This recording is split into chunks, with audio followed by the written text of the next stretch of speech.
Today is 7/25/2015 at 8:45 a.m.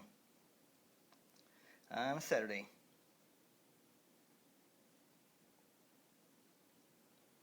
And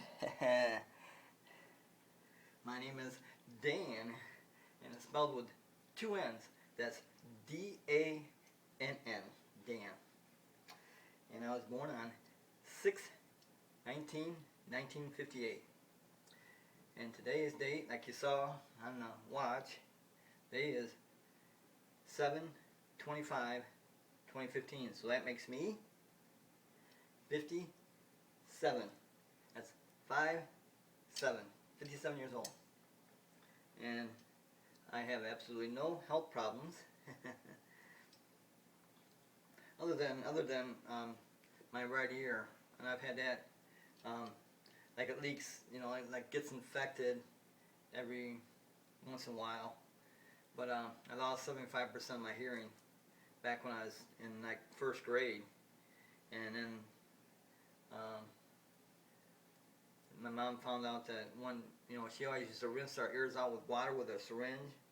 She found out water causes infections in that ear. But on the other ear's, it's fine, where this one has a hole in the eardrum, and I lost 75% of my hearing through, it getting infected and getting better and getting infected like that. And then I went up for surgery for a mastoid operation on my right ear. And the hole in the eardrum was too big, so they rearranged the bones right there and called it good. So it still gets infected every so often and leaks, and it'll keep on leaking until what it is there's some ear powder that comes in a syringe, but it's a little bottle like that, about this high, has powder in it, and then it has a puffer. It's a puffer bottle, and a little syringe type puffer thing with where the water would come out if it was a syringe, and it blows across that bottle of powder, ear powder, and it goes into the ear like that, and that'll cure it within a few days, just a couple days. It won't leak no more. It won't like leak fluid no more. But that's the only problem I've ever had. As far as broken bones, none. As far as any type of, epileptic seizures, and you can't control it, that's unheard of in my family, and I've never had it. As far as high blood pressure, that's not existent. As far as sugar diabetes, that's not existent in my family either. And I have I'm the baby. I'm the baby of the family. I was the fourth born child. My dad was a Vietnam vet. Today is 7/27 at 9:40 a.m. on a Monday. 7/27/2015. And my dad was not a Vietnam vet. He didn't have nothing to do with Vietnam. Okay, I don't know why I said that. It's he was a WW2. He was a WW2 World War WW2 vet. That's what my dad was. He was not a Vietnam vet. I don't know why I said that. I guess I got in the modern days and I just hit a mental block or something. But my dad was a WW2 vet, a World War II veteran. Sorry. He was born in 1920. My mother was born in 1927. And my dad was a Vietnam vet. Today is 7/27 at 9:40 a.m. on a Monday. 7/27/2015. And my dad was not a Vietnam vet. He didn't have nothing to do with Vietnam. Okay, I don't know why I said that. It's he was a WW2. He was a WW2 World War WW2 vet. That's what my dad was. He was not a Vietnam vet. I don't know why I said that. I guess I got in the modern days and I just hit a mental block or something. But my dad was a WW2 vet, a World War II veteran. Sorry. And they were great people, and they didn't drink.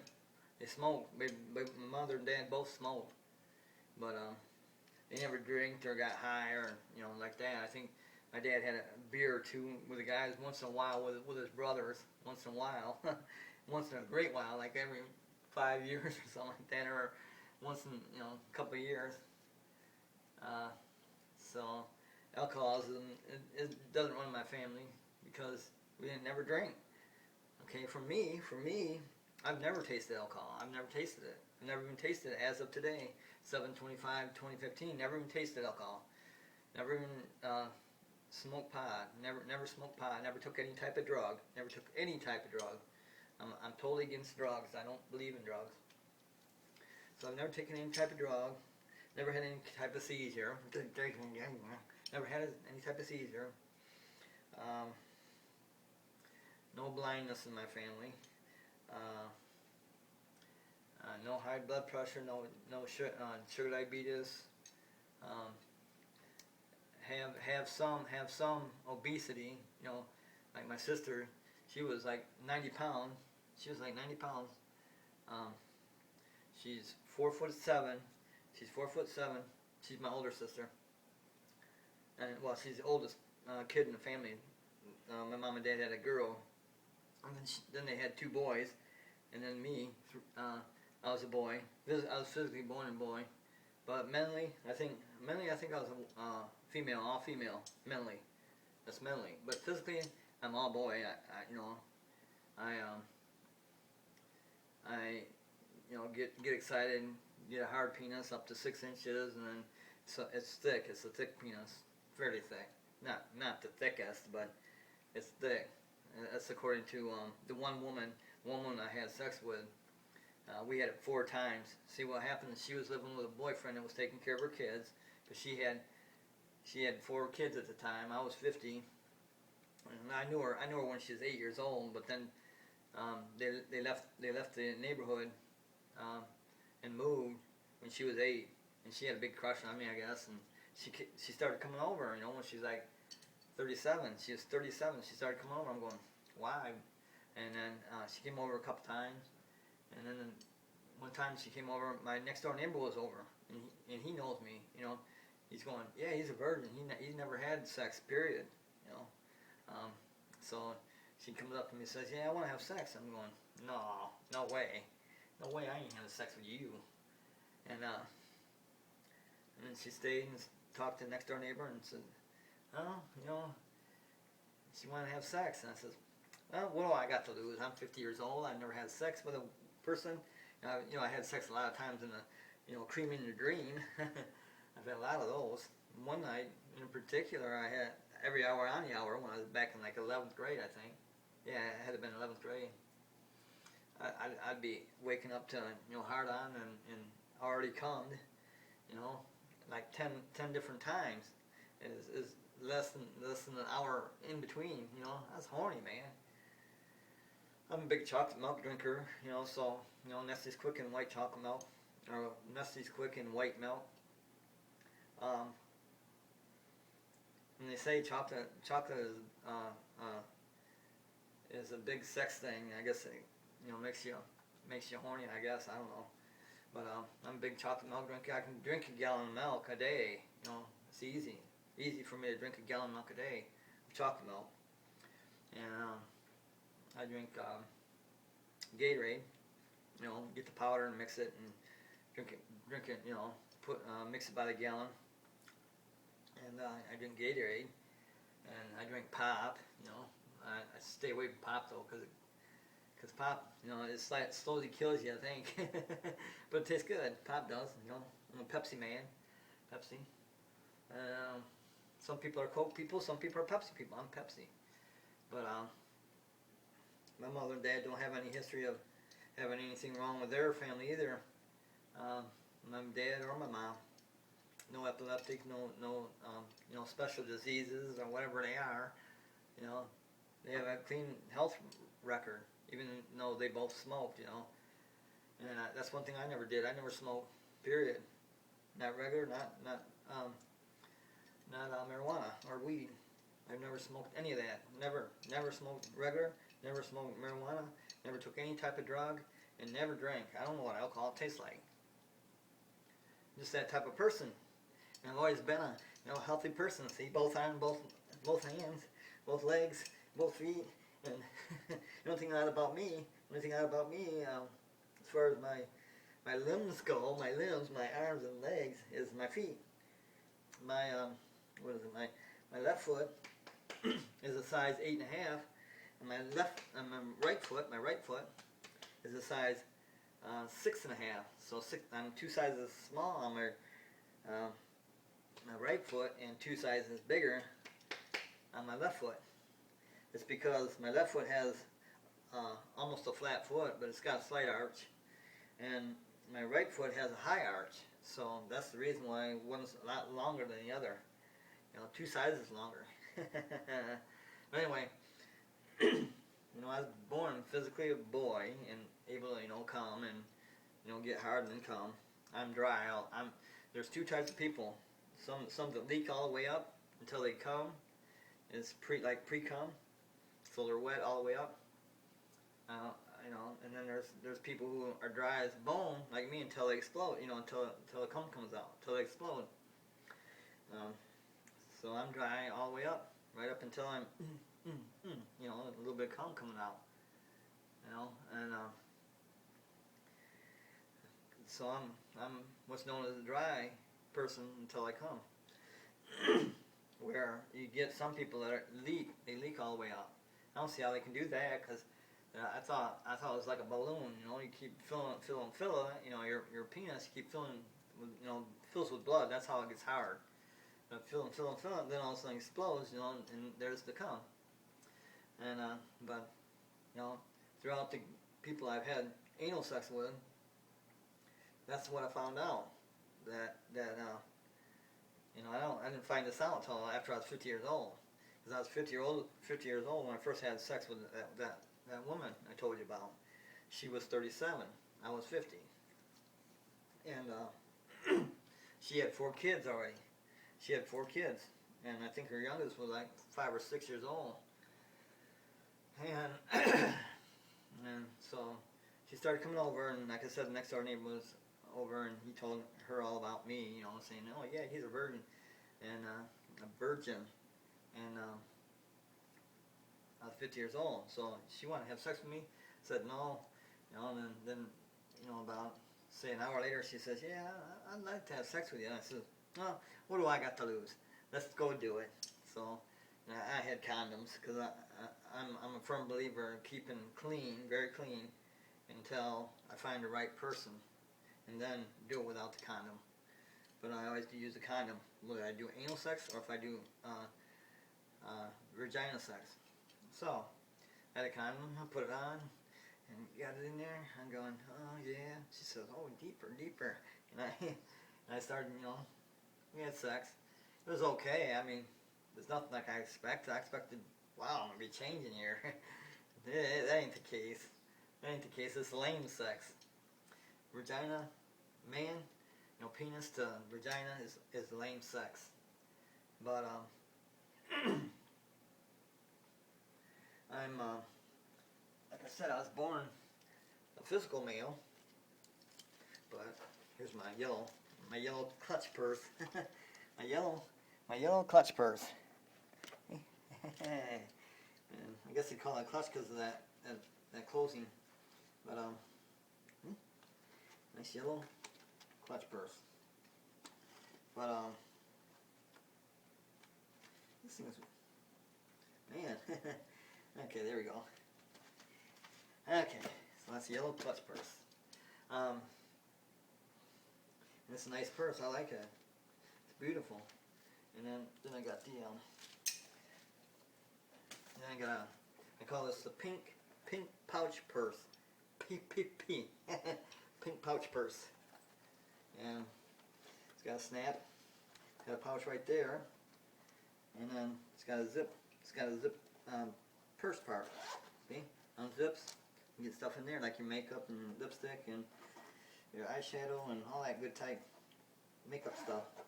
Probably use, put some money in there maybe. This is a snap purse. See, snap. Call it the pink pouch purse. It's a shoulder purse. But as you see, I have a French maid outfit on, and the earrings, got a double piercing there, a double piercing there, and then my pigtails with the colored balls, see, and rubber bands and colored ball, pigtails. I like that. The only other guy that I know that has pigtails is Snoop Dogg, the black guy, with and he has it braided and like little rope, little thin ropes. I don't like that. That's my talking thermometer. And that's my talking thermometer. But got my bangles. My bracelets are bangles. See, these ones clip off, and then they clip back on. See, they clip on and off. See, they have a spring. They're spring loaded. This one is just I put it on and I can't get it off, so that's okay. I'm a girly girl man. I'm a girly girl man anyway.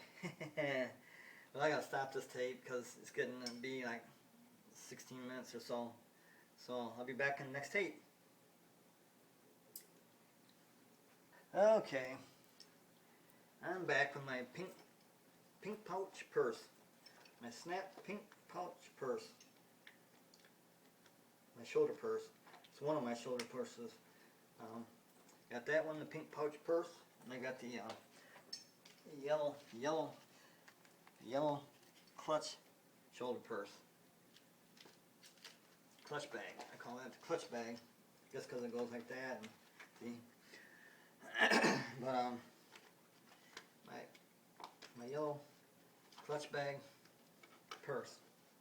See, it's got a little stitch pattern on it. It's nice. I like it. You can carry your makeup and stuff like that. Oh, see, my little bow came undone. My little bow, my little tie, undone.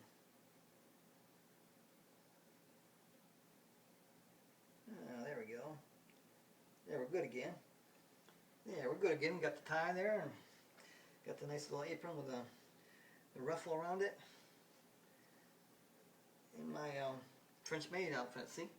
It's got a nice little bow in the back. And as you can see, I'm physical fit. Right now I'm up to 80 push-ups 3 times a day. That's 80 push-ups 3 times a day, and I'll be up to 90 in the first part of August, because I raise at 10, about 10 every I was doing every 15 days, but now I'm going to do it every 30 days, raise at 10, and I'll be up to 90 push-ups 3 times a day as of August the 1st. And so I'm physical fit. I'm 57 years old, doing 80 push-ups 3 times a day. So I'm physical fit, but and I ride a bike. I got a 21 speed, 29-inch tire bike that I ride, and I talk a lot and I get a frog in my throat. But as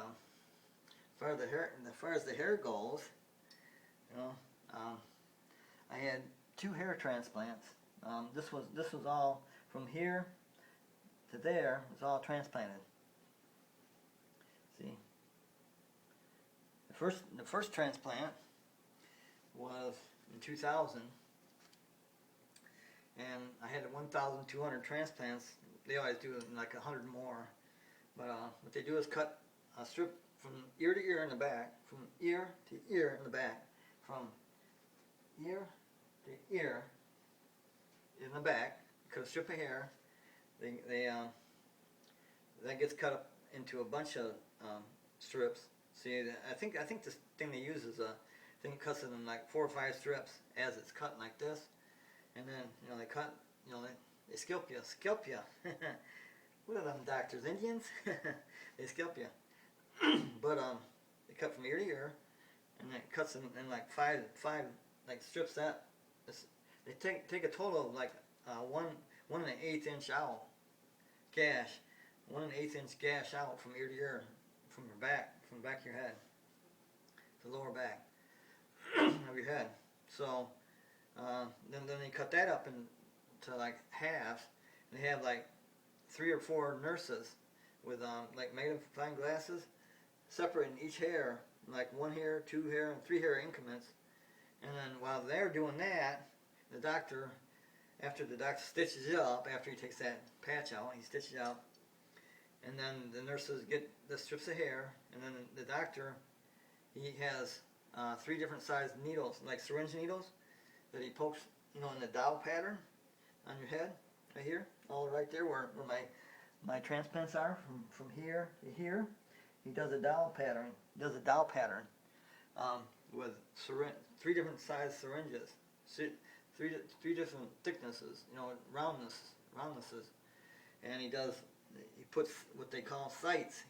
Every time he pokes it, it takes a little piece of skin out. Because where are you going to put the hair? If you don't take the skin out. But anyway, while he's doing that, the nurses, the 3 or 4 nurses are separating the hairs 1, 2, and 3 increments at a time, and they're putting it on a thing on the wrist. So after they do that, you have 3 nurses back there, plus the doctor, taking from the thing that they separated the hair and put it in the sites. So they're hair transplanting. And then of course he wraps you up and puts like a plastic shower thing over it, and then after a little while, I think a week or so, he takes that off, and then you treat it with water and salt solution.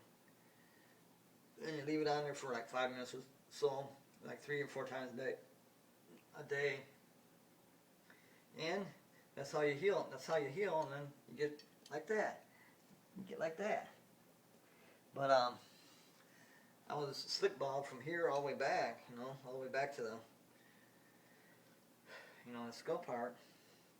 But I had 3 or 4 inches after that of hair. And that's where they get the donor hair from. But that's hair transplant, and it works. And I'd have to do it 2, 3, 4, probably 2, 3, 4 more times to get the baldness in the back all the way gone. It's a little bit gone, but not all the way. It's very thin and bald back there, back in the back.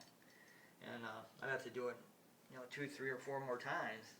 And like I said, the first time was $10,500 for 1,200 transplants, and the second time was the same amount of transplants, 1,200, but it was 7,500. And the first time I had it done, it was in 2000. The second time I had it done in 2002. So I got 2,400 hair transplants right there. But it cost me $18,000. And I still need to do that 2 or 3 more times to get the baldness in the back, taken care of where it looks good. But anyway, my hair is brown though. See, my hair is brown. There's very slight white hair or gray hair in there, but my hair is brown, and I'm 57 years old, which is good. And my physical ability is great. I can do damn near what I did when I was, 18 and younger, 18 years old and younger. I can do damn near the same thing. For as long as I did. But my physical ability is great. My blood pressure is beautiful. My blood sugar, is great. And my physical ability is great. You know, like I said, the only physical thing I have wrong is the ear problem. You know, and that ain't really that big a problem. And as far as being born a male, I was born a male, but you know, while physical male, I can have kids and you know, nice sperm and like that. And I'm still horny at 57. but but I was mentally born a female, I think, because I've always loved the dress, but I never started CD and cross dressing. CD, we call it a CD. Never started cross dressing until I was like just before my mother died, because you know it's one of those things you don't want your mother to know. But I never did it while she was. I mean, I did it while she was on her deathbed, but um, and actually a year before that, I just kept it, you know, to myself. But I lived at 1319 Poplar Place, Kalamazoo, Michigan 49001 from the time I was born, because that's when the house was built. Because they built the house. See, my family had a 2-bedroom brick house on the same lot, and what it is my cousin, or it was my uncle at the time, but my uncle died, and my cousin took over the business, the brand new home building business. It's called Watts Construction, and they're my cousins. They're my cousins that own that, and they are wealthy people. If you want to become wealthy, get into real estate. That's the easiest, best way to become wealthy, through real estate. But it's not the only way to become wealthy. But it's the easiest, best way for ignorant people. But you know, so you're ignorant, you're rich. But they're my cousins, and they've been professional home builders since the 1900s. I think in 1940 is when my uncle formed the business of brand new house building of Watts Construction. But they're just down the road here from me right now. Their office is. They don't know who I am. I don't know who they are. And they could come in and slap me in my face, and I wouldn't know who they were. I could slap them in their face, and they wouldn't know who I am. Because that's how tightly knit my family is. They ain't tightly knit. But anyway, as far as health goes, I'm like top of the line of health, bud. You know, and hardly any obesity at all. I've never been overweight. I've always been on the skinny side. Although I think I could lose 10 pounds and be okay still. But I was 120 pounds when I graduated high school. In 1977, I was 120 pounds. And before that, though, in 11th grade, what happens is the Marines, they come to your gym class and test all the kids to see what level of physical fitness they are. And if they're in okay physical fitness, they get an award. But if you're in excellent physical condition, you get the top award. The top award that you can't get any higher than that. The certificate of excellence. The physical fitness certificate of excellence. And my school, in my 11th grade year, they came, and I was in the gym class. And they tested us all with push-ups, pull-ups, jump rope, and 440, some more running, and relay, and push-ups, pull-ups, and all that physical endurance stuff.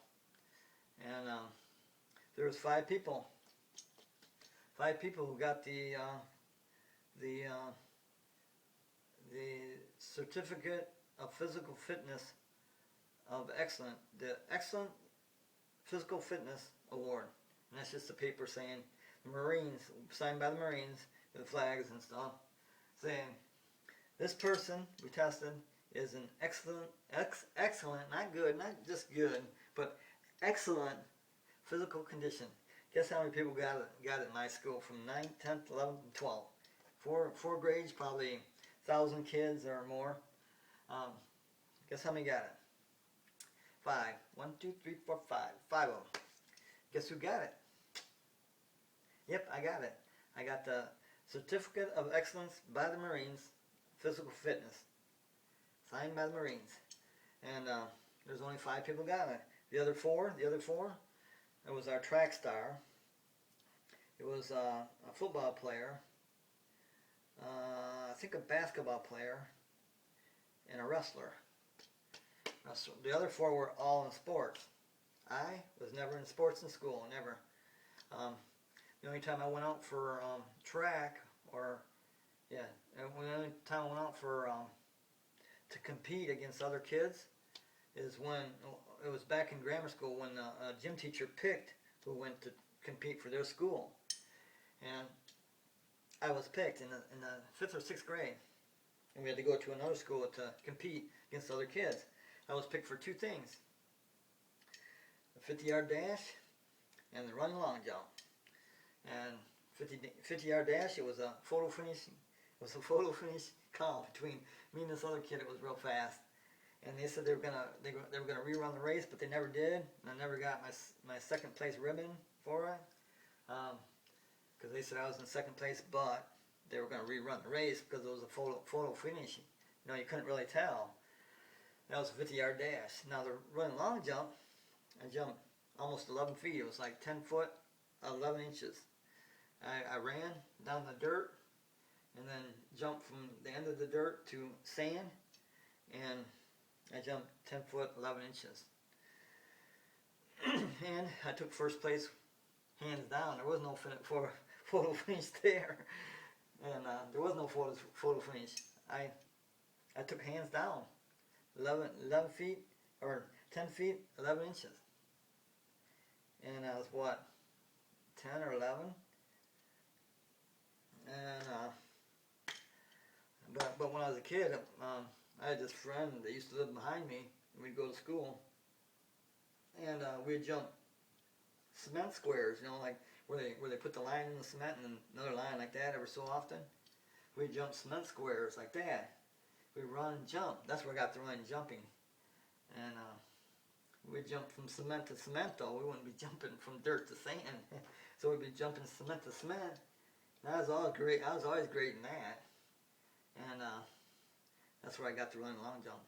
And then as far as the quickness of the 50-yard dash, that was just, you know, I ran all the time as a kid, because I was physical fit.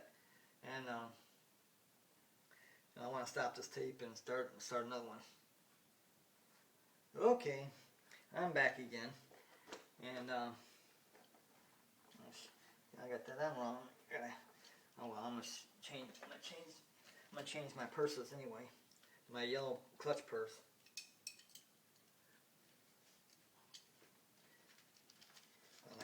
I like all the girly stuff, but like I said, I was probably born mentally a female, but physically I was born all male. So what I was going to say is, as far as the gym class go, I was physically fit, and my health has always been physically fit. And as far as obesity, that's never been no problem as far as I go. And as far as, you know, my family was kind of overweight. Some of them were. My sister's 4'7", and about when she got married back when she was 16, 17, she was 90 pounds. Then she had a kid like a year later. Ever since she had that kid, she's been like 180 pounds, 190 pounds. She's been like 100 pounds heavier. And she's only 5'7", or not 5, 4'7", 4'7", and she's been overweight ever since. So I don't know, pregnancy does something to you. Sometimes, not all the time. Like the girl that knew me, the first girl I had sex with. And I was 50 years old at the time. And what happens is she came over, and my next door neighbor was there, and she knew him too because she used to live on my street until she was 8. She moved away from my street from when she was 8. She had a big crush on me, and she says, "Hey, I want to have sex with you." And I said, no way in hell, I'm not having sex with you. But and my next door neighbor was talking to her, saying, yeah, he's a virgin. He's never had sex before with anybody. And she comes back a little, about an hour later, and well, she's still there talking to the next door neighbor. And she says, yeah, I said, I want to have sex with you. And I says, oh, what do I got to lose? I'm 50 years old. Pfft, fuck it. What do I got to lose? So that was the first time I ever had sex with a person. Before that, I had to jack off, and have I got an anal, or I got a dildo, like a thick dildo that is 6.5 inches round by 6 inches high. Looks like a penis. Has penis, balls on the end, and all silicone, 100% silicone. It's like the thickest penis you can get, 6.5 inches around by 6 inches high, 6 inches high, with a nice head on it, and balls on the bottom. But I use that a lot because I don't have no boyfriend. So that's what I'm looking for. I'm looking for a boyfriend to get anal sex, have him mount me, me sucking and get him hard, and then have him mount me in my anal. We have sex in anal. Oh, yeah, that's the best sex, I think. But this video is not looking for women, but if a woman comes, that we get along great and we're great people, fine, that's good. But they're gonna know that I want anal sex too, so I'm gonna have to have a boyfriend or have a man friend. So as long as they're okay with that, I'm okay with that. So because I like anal sex, and I think vaginal sex is lame. I hardly feel anything. Of course, we hug and kiss and have sex. And the first time I did it, she's going deeper. I'm going, yeah.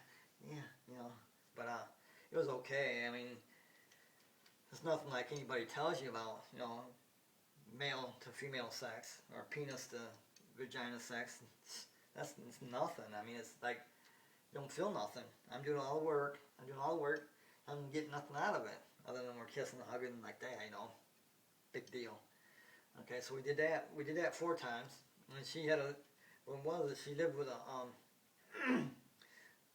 she lived with her boyfriend that was taking care of her and her four kids, and they were fighting, and she came over to my house, and we did it 4 times, 4 different days. And the last time we did it, she came back, 5th time. I said, yeah, I told my boyfriend that we were having sex, and he was okay with it. Her boyfriend was okay with us having sex, as long as we don't do it no more. So that was that. And that's fine by me. I miss nothing. I don't care, about that. I don't care about vagina sex at all. I'm looking for a boyfriend, I want a boyfriend, where we can hold hands, kiss, and him mount me. I'm a bottom person, and him mount me, and we ride together. I like anal sex. What can I say? But because anal sex, when I get mounted, or when I use my dildo, I stick the dildo in there and in and out like that,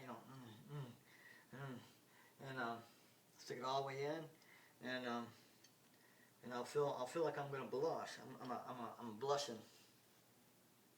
I feel like I'm gonna blush, right? And then I come.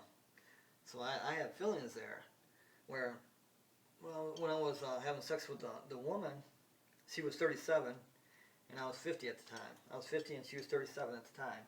Like I said, my birth date is 6/19/1958. I'm 57 right now today, on 7/25/2015 at 9:24 p.m.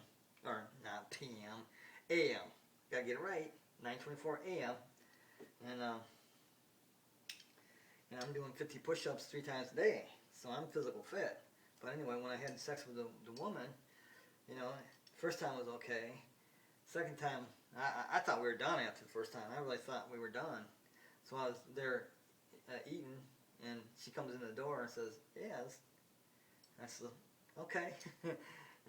But I just got done jacking off 30 minutes ago, jacking off. I just got done, and I cummed. I said, I'm dry. I can't come.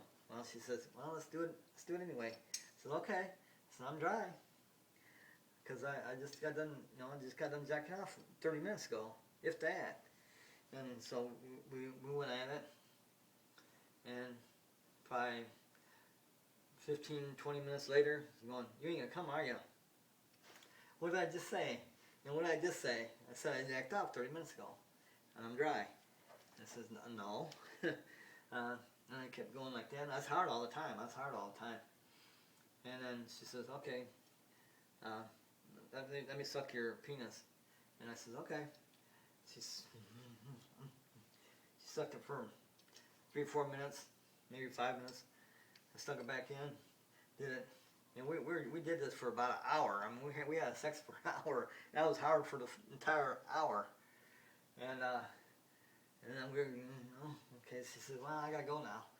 And she's having, she's liking it. I mean, we did it for about an hour. We had sex, and of course I didn't come, like I said, but because I already just come 30 minutes before she walked in the door, because I didn't expect her back. I thought one time, done time, we were done. And she comes in, yeah, let's do it again. I said, okay. And then that was the second time. Then the third time, she comes back. And stay on the second time. I stayed hard. I stayed hard for 8 or 9 hours after she left. I'm going, damn. And I thought it was like the Viagra thing, where on the label it says, if you stay hard more than 24 hours, consult a physician, a doctor. The reason being you don't want to stay hard for a certain length of time is because it cuts off, it has blood flow in there. That's why you're hard, because you got blood flow, all that blood in your penis. But what it also does, though, is it cuts off your blood supply. So if you have lack of blood supply in your penis for longer than a certain amount of time, it could die. I mean, you could not be able to use it again. But then it went down. Finally, after like 8 or 9 hours. I mean, it was hard for 8 or 9 hours after she left. So about 10 hours. That was hard. I didn't need no Viagra either. It was all natural. But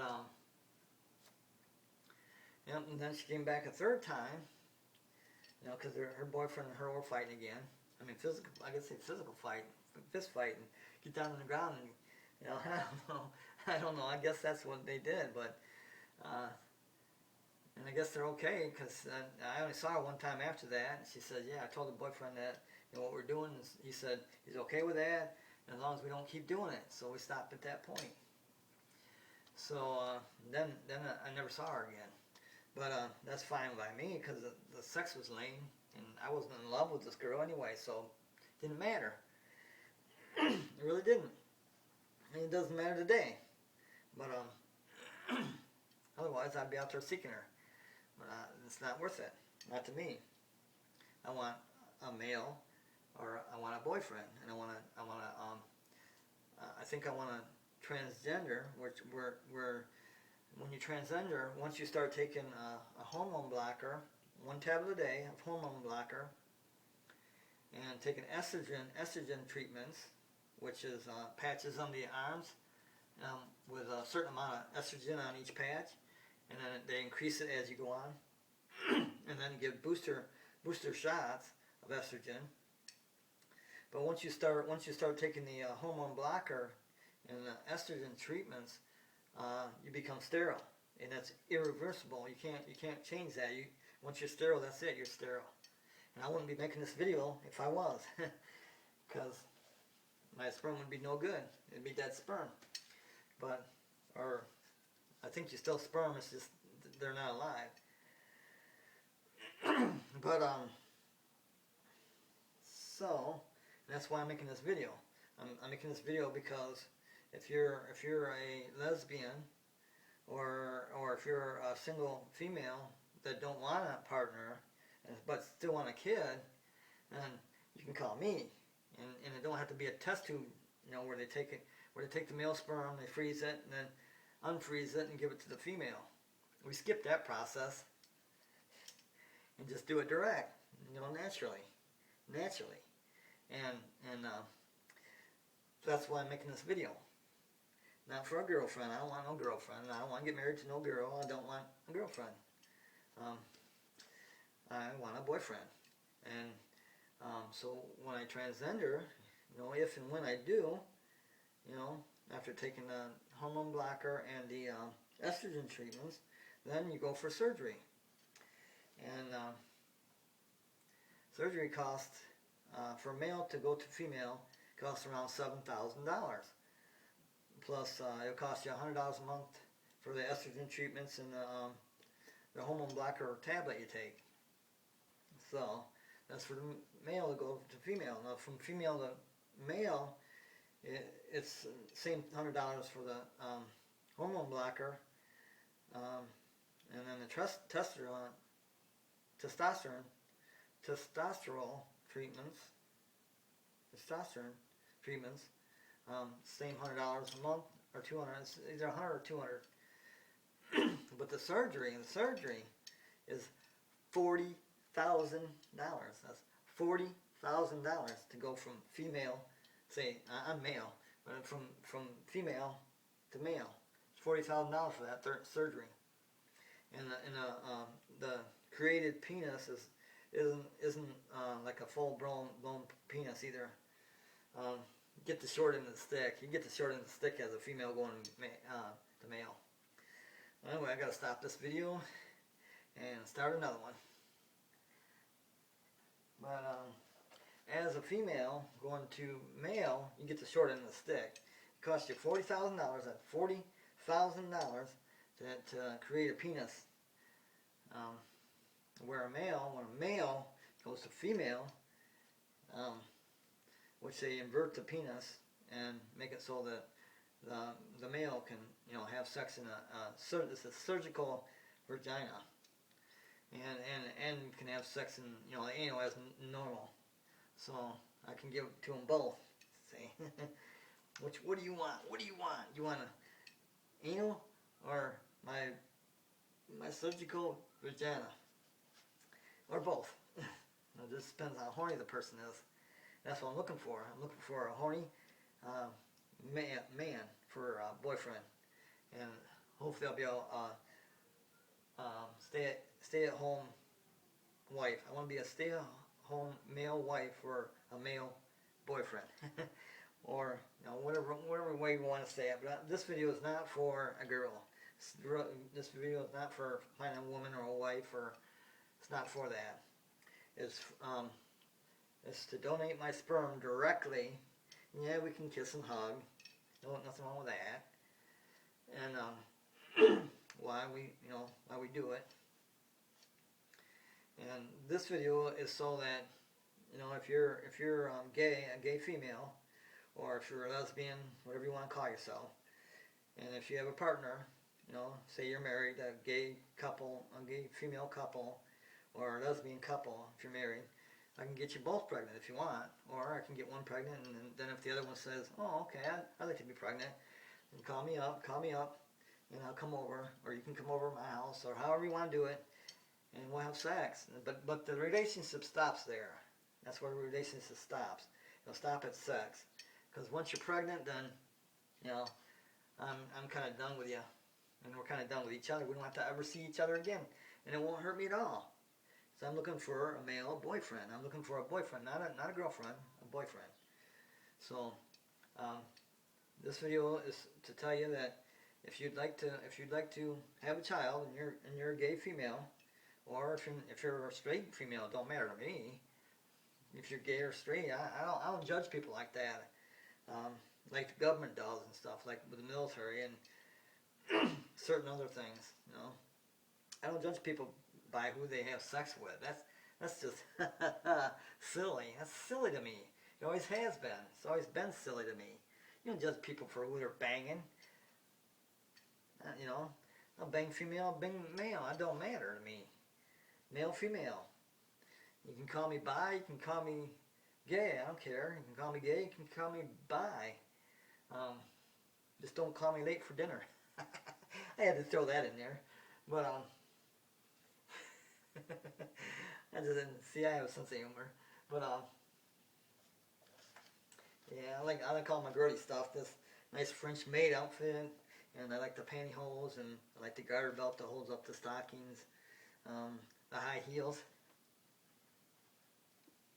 I like all that girly stuff. I like the face makeup, the eyeshadow, the eyeliner, the thickener, the eyelash thickener, the blush, the lipstick, the necklaces, the chokers, and the necklaces, and the purses, the purses like that. And I like painting my toenails and fingernails. I like paint them. I like hot pink for my fingernails and my toenails. I like hot pink best, but I'll paint them any color my male boyfriend wants. And I like the tie and the lace and shaving the legs and the arms and just keep them shaven, And I like holding hands with my boyfriend or my male partner. And I like them mounting me. I like to get mounted because I'm a bottom. So I like to get mounted. And I like to ride their hard penis in my anal. Oh yeah, I like that. I like all that. I'm not looking for a female. I'm looking for a male boyfriend. And the only reason I'm appearing on camera today, without all my makeup, my face makeup, and a nice wig, and like a blonde wig or whatever color wig I have on, and the reason why I'm appearing on camera today is to show you that I'm male. See, I'm male, and I'm considered a cute male. I'm considered cute, so I'm physical fit. Like Arnold Schwarzenegger, but not as extreme. Not as extreme. But see, I'm just not as extreme as Arnold Schwarzenegger. But I like my bracelets. I like all the girly stuff. All the girly stuff. That's why I got my hair in pigtails. See, pigtails. And I got the colored balls, with rubber bands and colored balls. It's cute, cute. And I like the girly stuff. I like all the girly stuff. But and that's what I'm looking for. I'm looking for a man. I'm looking for a boyfriend. I'd be happy to be, someone's stay-at-home wife. That'd be fun. Do the makeup and the perfume and smell nice and pretty for my man and lift it up, and get in the anal and and if I transgender, then in the surgically made vagina, and then my skin will get softer. My voice will go down, a little lower, but you gotta learn voice talk, I guess, for female. And my weight would drop and be proportionate for female, and my facial structure would change because of the estrogen and the male hormone blocker, the one tab that you take a day, and then the estrogen treatments, under the arm for the patch, patches of estrogen, and booster shot of estrogens every so often, and once you get the estrogen high enough, then it's just once in a while, but and then but you always got to take the hormone blocker for female to block the estrogen, and for the male, I got to take a hormone blocker to block the testosterone. I got to take a testosterone or male hormone blocker. It's a tablet you take a day, and the estrogen to get more estrogen, where the female wants less estrogen and more testosterone. So it's the opposite for them. But they get the short end of the stick because they're paying way more. It costs $40,000 to go from female to male, and it only costs $7,000 from male to female, and then $100 to $200 for the hormone blocker, one tablet you take a day, and then the estrogen treatments under the arm, patches, and a booster shot every so often until your estrogen gets high enough. And then it's like once a year maybe or less. But yep, I'm all female. mentally, I'm all female. Physically, I'm all male. I'm all male. Physically. So that's why I'm here right now. Is hey, if you wanna become pregnant and you're single and straight and you just want a kid, no relationship other than half an hour of us kissing and hugging and doing the wild thing, all the sex and and my penis in your vagina or my penis in your anal, either way you want it, I give it. But after that, I'm done. I say, see you later. See you later, Charlie. And then once you get pregnant, I'm done. You won't see me again. It's just that way. I'm not in love. I'm just providing the sperm that you need to become pregnant, and to get the offspring from you. And I'm saying I'm a perfectly physical fit male that can produce the sperm that you need, and I'll do that. Once a day, once a week, once a month, whatever you want. 3 times a day, 3 or 4 times a day. If you want that, come on over. I'm ready for you. I'm ready. I'll do it until you're pregnant. If it takes a year, 4 times a day of me putting my penis in your vagina or your anal, because you can get pregnant in the anal, because the anal and the vagina are close together. So you can get pregnant either way, and I'll do both. I'll do anal and vagina, and I'll sperm inside you. But as far as sex goes, before I get a reliable boyfriend, or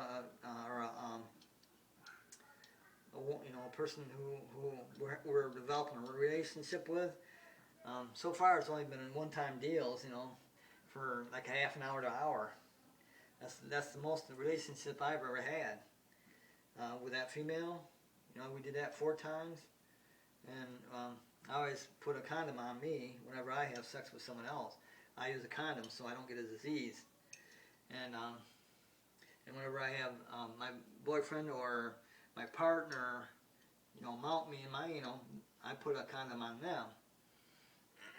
And I've had anal sex from 12 different guys on 12 different occasions, like weeks apart, days apart. And we only did it the one time. I've never had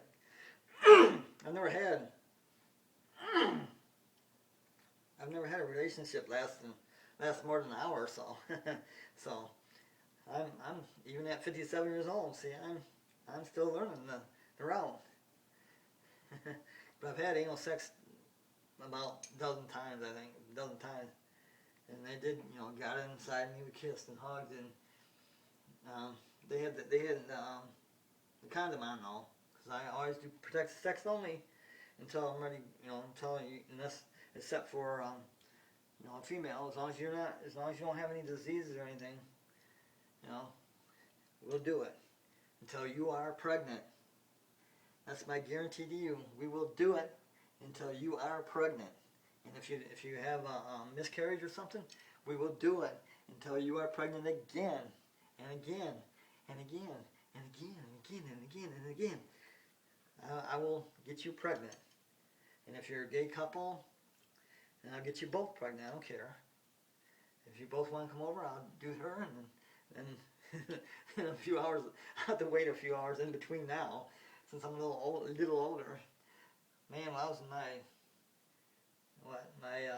my 20s, jeez, I could do this one. When I was in my 20s, hell, I could have 5 girls lined up here. I'd sperm every time too.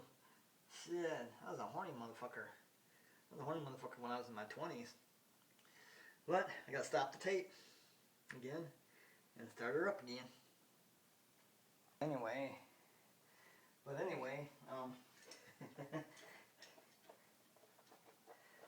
I say, I'm all girly. My pink pouch purse. And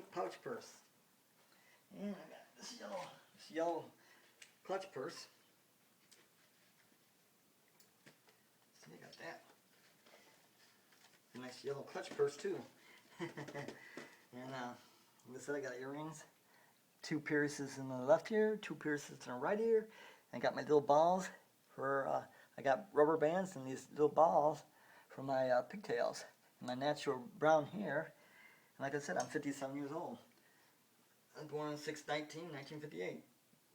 My mother was born, or my dad was a Vietnam vet. Today is 7/27 at 9:40 a.m. on a Monday. 7/27/2015. And my dad was not a Vietnam vet. He didn't have nothing to do with Vietnam. Okay, I don't know why I said that. It's he was a WW2. He was a WW2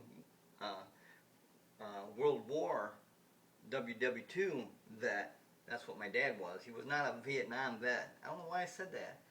I guess I got in the modern days and I just hit a mental block or something. But my dad was a WW2 vet, a World War II veteran. Sorry. And he was born in 1920. He was born in 1920, my dad. And my mother was born 1927. So there's 7 years difference between my mother and my dad. And as far as I know, none of their family, either one, had any health problems at all. Not my mom, not my dad. And no one in my family, my relatives, my cousins, any of my family had any health problem like epilepsy, or sugar diabetes, or high blood pressure, or alcohol abuse, or drug abuse. Nobody in my family that I know ever had that problem, ever. And they're mainly fit. Some of them are overweight, but they're physically fit and normal people. You know, can use their hands, their feet, their legs and arms, and their body.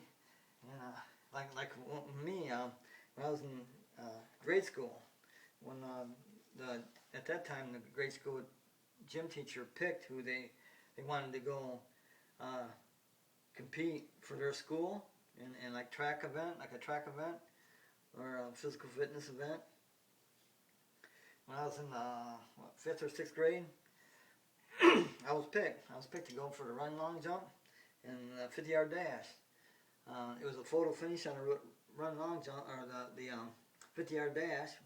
His foot was here, mine was here, like that, I guess. That's what they were saying, but it was photo finish, and they said they were going to do it over. But they never did, and I never got my second place ribbon.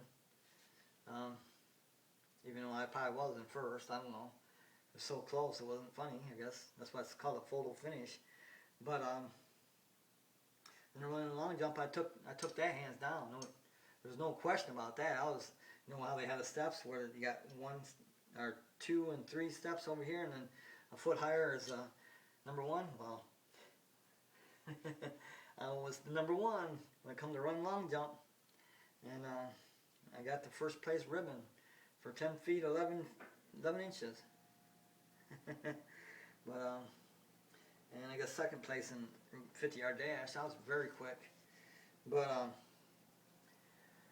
one time in gym class, we were doing the rope climbing. Go 30 feet up, hit the I-beam, go 30 feet back down.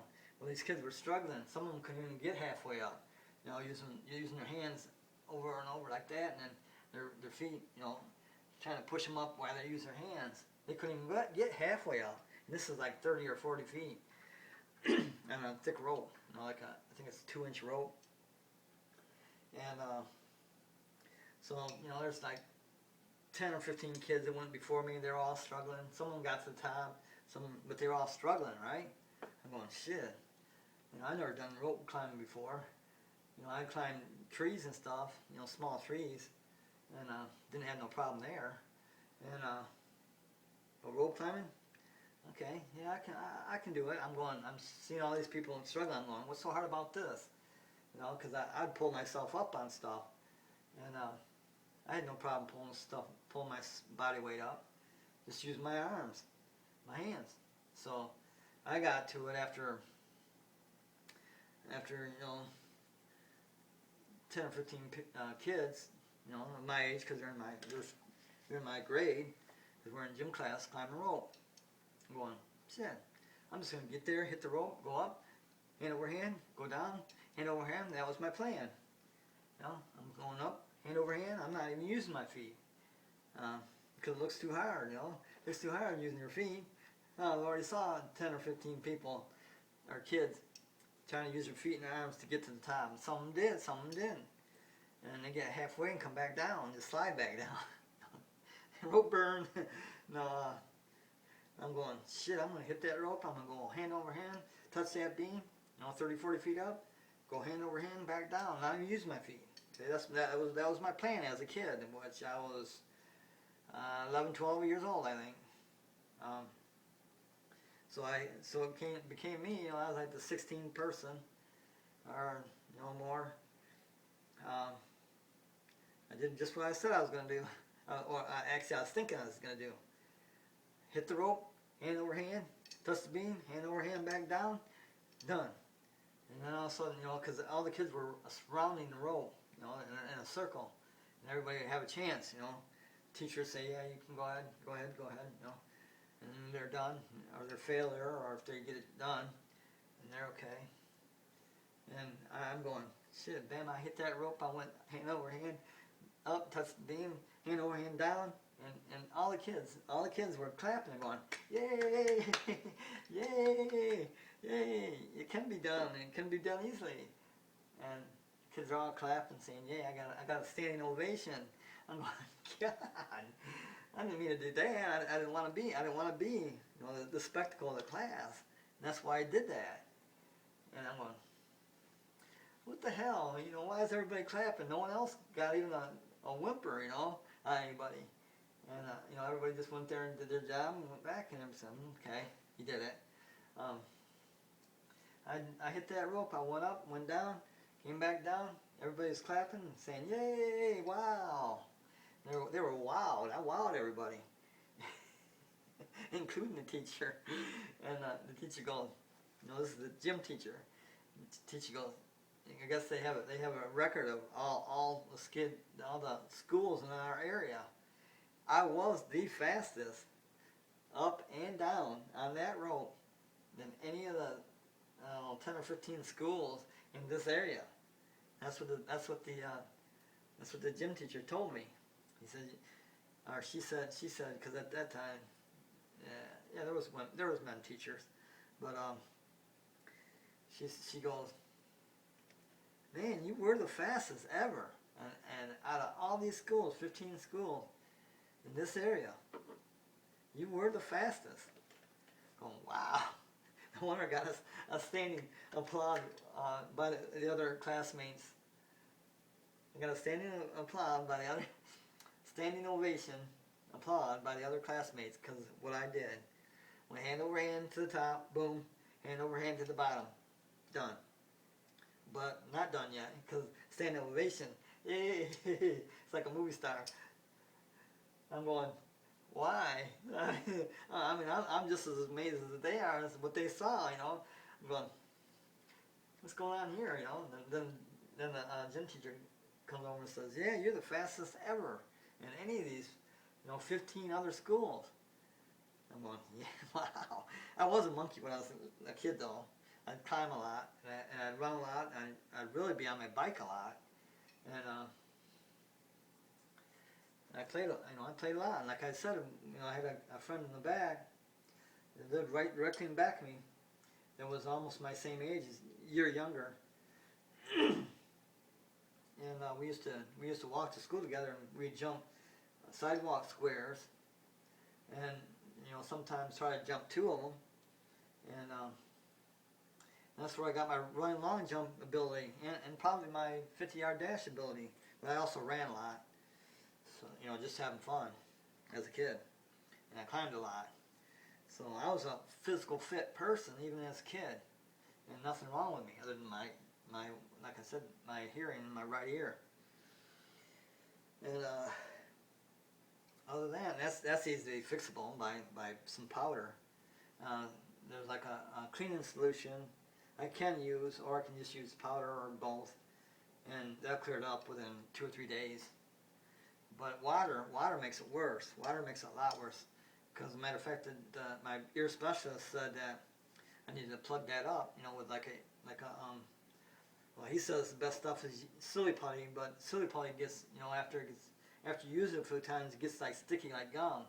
You know, after you use it for, you know, a couple months, it gets sticky like gum. So you can use silly putty, or, you know, the hearing stuff that businesses use. The earplugs. You can use those. You can use earplugs for keep water out.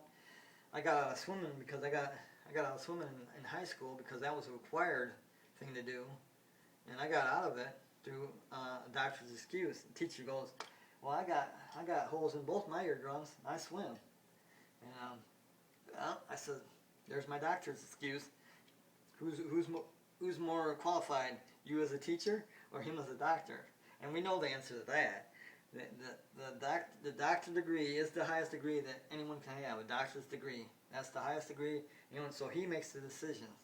That's why a doctor is very important, because he makes the decisions. He's the final decision maker, a doctor.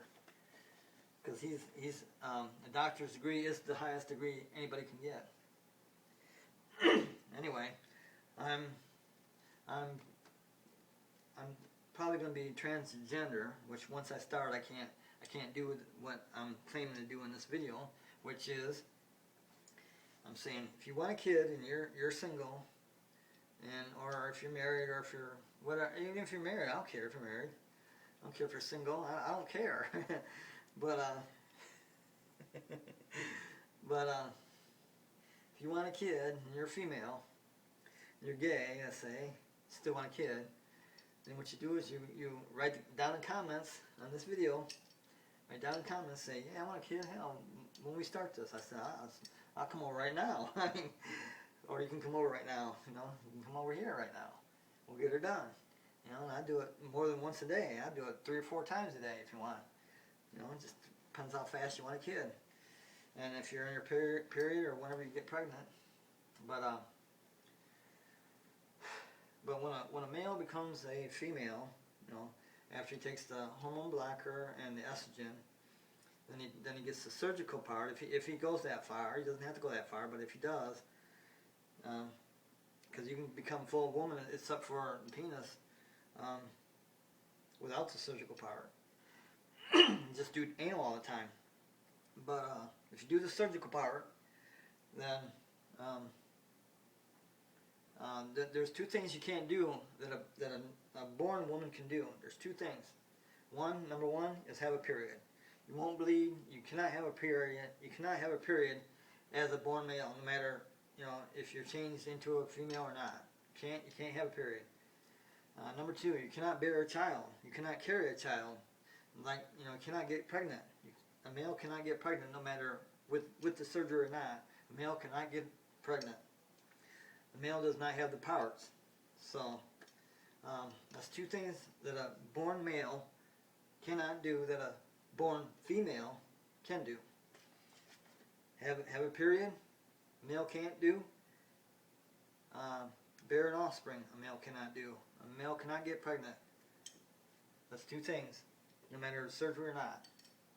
Doesn't matter how much you have sex, you will not get pregnant as a born male. You can't. It's impossible. But and that says that's 7/25/2015. You cannot, and that's impossible. Done deal. And another thing, once you start taking the hormone blocker and the estrogen, that all makes you sterile, and you cannot no longer do what I claim to do in this video and get you pregnant. You can't do it. You won't be able to do it after that. So that's why I'm making this video right now. before I decided to go full-blown female and start taking the hormone blocker and estrogen. Because once I do that, then I'm no good to you. Other than, you know, I get hard still, but my sperm is dead. You're sterile. You're called sterile. But yep.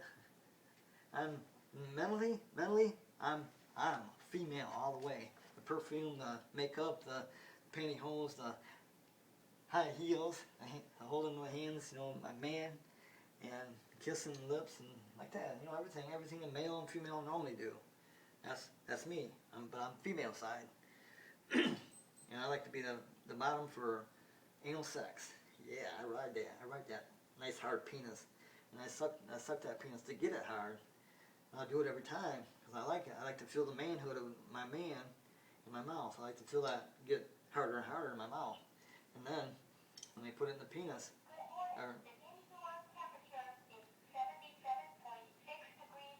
that's my talking thermometer. That means it's 10 o'clock a.m. 10 o'clock a.m. And as you can see, you know, that's why I'm wearing the purses and the dress and the French maid dress. That's why I'm wearing it. It's because I'm all female.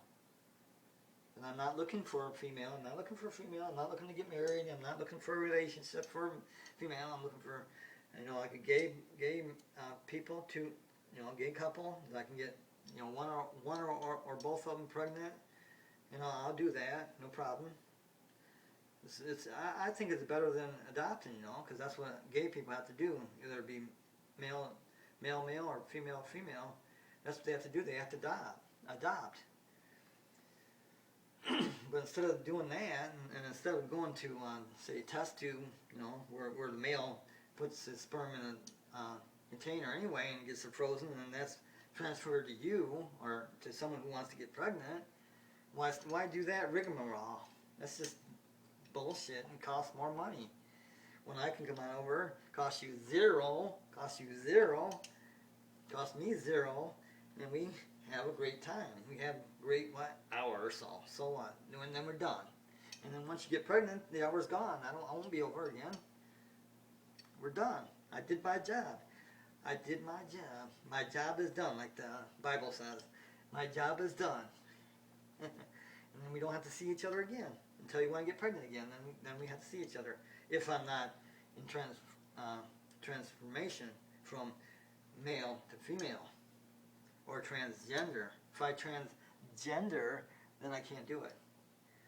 But I can do it right now. So as of 7/25/2015, I can do it. And it's 10:02 a.m. And I got to stop this video again. I don't want to make it too long. And hopefully this will be my last video. Well, I might add one more because I'm going to take off my dress and just be in shorts. Just be in shorts so you can see my physical ability or my physical body. But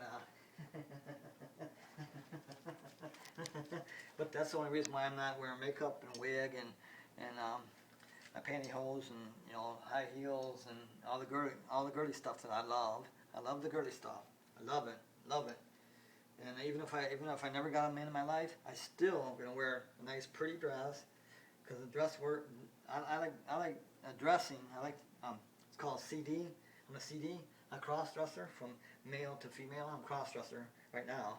I'm not a transgender yet. It's not Z with a gender. It's transgender. It's transgender from male to female. And I'm not that yet. So, but even if I never saw a male in my life again, I'm still gonna put on a nice dress, wear perfume, purses, the bracelets, the makeup, you know, the lipstick, eyeshadow, the blush, and the eyeliner and all that, you know, the wig, and pantyhose and the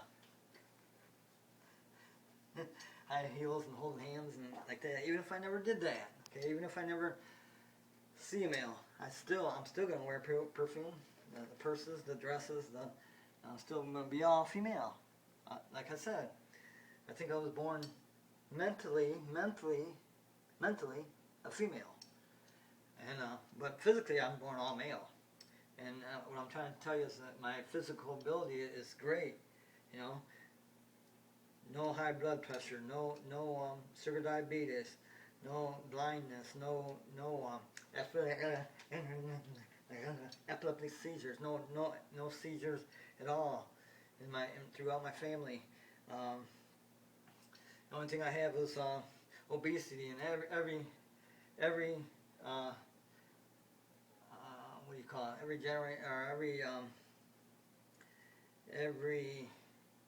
Every human being has that, will have obesity somewhere in their family tree, family tree. They'll have obesity because obesity is really caused by lack of exercise, not eating the right foods for who you are, what your body is. And one thing I suggest for anybody who's overweight is to eat raw stuff or stuff that you have to cook. And the colder the stuff is, like ice cream, the colder the stuff is, like pop or whatever drink you drink with ice in it, have ice in it, the colder it is, the more calories you're going to burn, no matter if you exercise or not, because your body has to bring it up, has to bring whatever you put inside your mouth, has to bring it up to a certain temperature. So therefore you're going to burn a lot more calories. So if you eat a lot of ice cream or a lot of cold drinks like Pepsi or orange juice with ice in it, all cold, and don't ever eat anything that's cooked, you're going to lose weight. You can't not lose weight because your body has to bring that up to temperature. But if you eat, excessive amounts of it, you might not lose that much weight, but still you're going to lose weight because that's the problem. Is we as United States people eat a lot of cooked stuff, which is above temperature, which the body, it goes down in temperature, but you can only put it so hot in your mouth, so it's not going to change your weight at all. Hot foods won't change your weight because of the temperature. Where cold frozen food does. That's the big difference. That's the big difference here. When you eat something hot, you can only eat it so hot. Otherwise, it's going to burn your ass, while you swallow it. And so you can only eat so hot of food, and you won't eat so hot of food because your body won't let you. It's like trying to commit suicide. And that's one of the hardest things anybody can do, is commit suicide. They have to make it so that, like Robin Williams, he tied it around his neck and then jumped off a chair or something, and he broke his neck.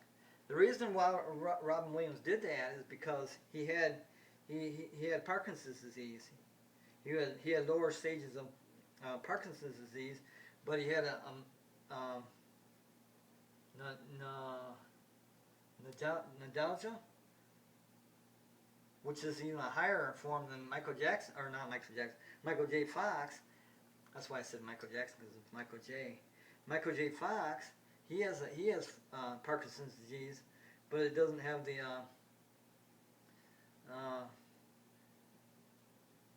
nostalgia. It's a higher form of Parkinson's disease, and that's what Robin Williams had, and he saw that, and he saw, oh man, I'm gonna be fucked up, because Michael J. Fox was Robin Williams' friend. He knew how Parkinson's disease was, the full-blown stages of it, and now he found out he had it, because he was taking. The reason they know he had it is because he was taking medicine for it, and the autopsy revealed that. But anyway, he was going to a doctor too, so he just looked at his medical records. They saw that he had Parkinson's disease. Not only Parkinson's disease though, but the higher form of it. And it's like Parkinson's disease plus that other disease. So it was a combo disease, and he knew he was going to be fucked up pretty soon. That's why he put it. He even did this. He even put a towel around his neck, because when you put something more around your neck than the noose, you know, the rope noose, so you put a towel around the neck, you don't feel it. See, first Robin Williams went in and tried to cut himself, see how it felt, okay, with a cut with his wrist gashed, and then he says, I don't like that, so then he wraps a towel around his neck and puts a noose around his neck and jumps off a chair, and it was done. The reason you put the towel around your neck is to distribute pressure around the neck, so it'll do the job. It'll still do the job. It's just it won't hurt as much. So that's why Robin Williams did what he did. So I knew there had to have been a reason. He didn't just, oh, okay, I'm going to kill myself today. It all led up to, you know, he had diseases. You know, he had a couple of diseases that were really going to fuck him up. That's why Robin Williams did what he did. So in my opinion, he did what he had to do. And, you know, he was correct. He was correct because, shit, he would have been all fucked up in a couple more months. He would have been, where he probably wouldn't even be able to tell you his name. You know, who in the hell would want to live like that? Another person that did sort of the same thing is the guy that played on Family Affair with Buffy and Jody and Mr. French. Mr. French the butler. I like that show. But, Davis, it was Bill Davis as the dad. Or not the dad, but the person taking care of Buffy, Jody, and Sissy. Sissy, Buffy, Jody, and Sissy. Sissy was the older one. Then the twins were boy twin and girl twin. This boy and girl twin, Buffy and Jody. And the guy that played the head of the family, Bill Davis, and Family Affair. He jumped off the H and broke his neck because he had cancer, and it was in the later stages of cancer. But it wasn't so late that he couldn't get on that H. The H in Hollywood. He got on the H of Hollywood and jumped off and broke his neck and died. So that was suicide. So you know, sometimes suicide is right, like with Dr. Death and Dr. Kevorkian. Sometimes suicide is right.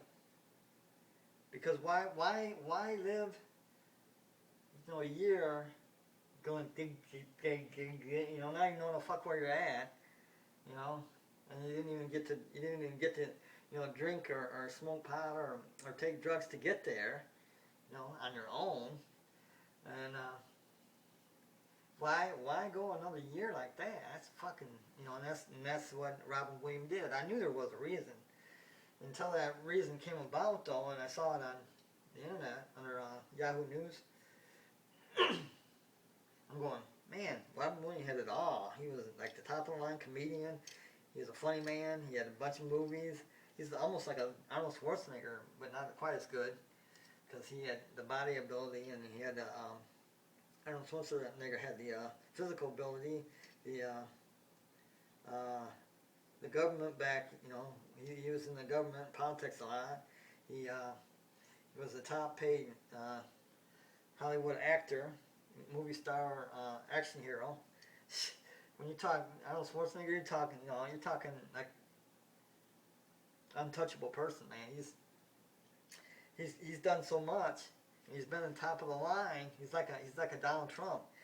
Donald Trump is the top of the line of everything. So is Arnold Schwarzenegger, and that's why I say Donald Trump, yeah. As president, yeah. And Arnold Schwarzenegger as vice president, hell yeah, that'd be one hell of a combination. That'd be the best combination the United States could ever have. Is Donald Trump, the Big D to Donald Trump, vote for him, and hopefully Donald Trump will realize that Arnold Schwarzenegger would be the best vice president ever. You know, Arnold Schwarzenegger was the governor for, you know, what, 8 years of the most richest state in the union, in California. So he was the top of the line in the governancy that he could get because he was born in Austria. So he can't be president according to our Constitution right now, which needs to be rewritten and allow Arnold Schwarzenegger to run, because he is the American dream. Arnold Schwarzenegger is, and he's a health fitness expert.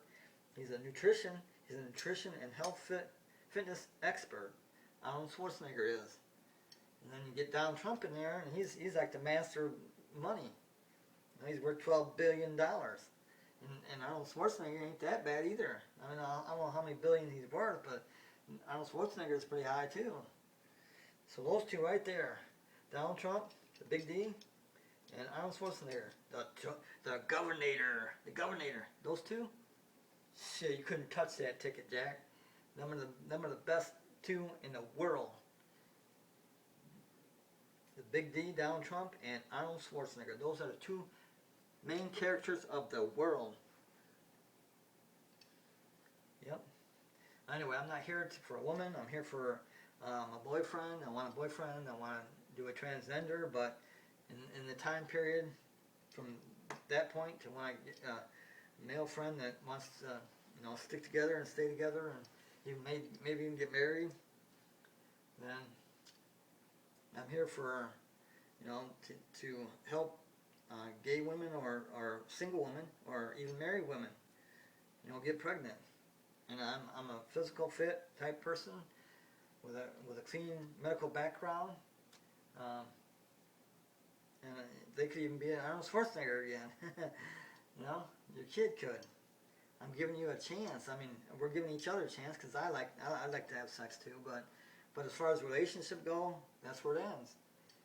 Hour in the bedroom, that's it. We're done. And if you get pregnant, we're done. We don't see each other. That's fine with me because I'm looking for a boyfriend, not a girlfriend. So I've told you my story. That's my story. The next video will be with me in a little skirt, just a skirt, and just to show you my body, which ain't Arnold Schwarzenegger by no means. Shit, but I'm in physical fit, and I am 57. So if you want to see a nice 57, then stay tuned in the next video. And same time, same channel. See you then. Same bat time, same bat channel. See you then.